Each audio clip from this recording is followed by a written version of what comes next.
নমস্কার বন্ধুরা, আমি তোমাদের কাছে আজকে নিয়ে এলাম চালের পায়েস রেসিপি। এই চালের পায়েস বানাতে প্রথমে আমি কড়াইতে দুধ দিয়ে দুধটাকে একটু ফোটাতে দিলাম। দুধটা যখন বেশ গরম হয়ে এলো তখন দিয়ে দিলাম গোবিন্দভোগ চাল। গোবিন্দভোগ চালটা দেওয়ার পর বেশ নাড়াচাড়া করে দেখো আমার বেশ ঘন হয়ে এসছে, তখন দিয়ে দিলাম আমি বাকি দুধটা। আর আমি এই পায়েসটা বানিয়েছি আমুল গোল্ড দুধে। আমুল গোল্ড দুধে পায়েস কিন্তু সত্যি খুব ভালো হয়। তারপর আবার নাড়াচাড়া করে যখন দেখলাম যে চালটা বেশ সুন্দর আধ সেদ্ধ হয়ে গেছে, তখন আমি দিয়ে দিলাম কাজু।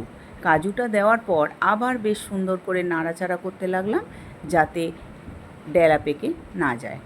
তারপর আবার দিয়ে দিলাম কিছুক্ষণ পর কিশমিশগুলো দেওয়ার পর আবার আমি নাড়াচাড়া করতে লাগলাম। আর দুধ তো একটু জাল দেওয়ার সময় নাড়াচাড়া করতেই হয়, নইলে উতলে যাবে ধরো।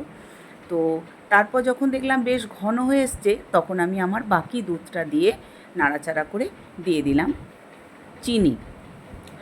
চিনিটা তোমরা যে যেমনভাবে খাও সেরকম দেবে।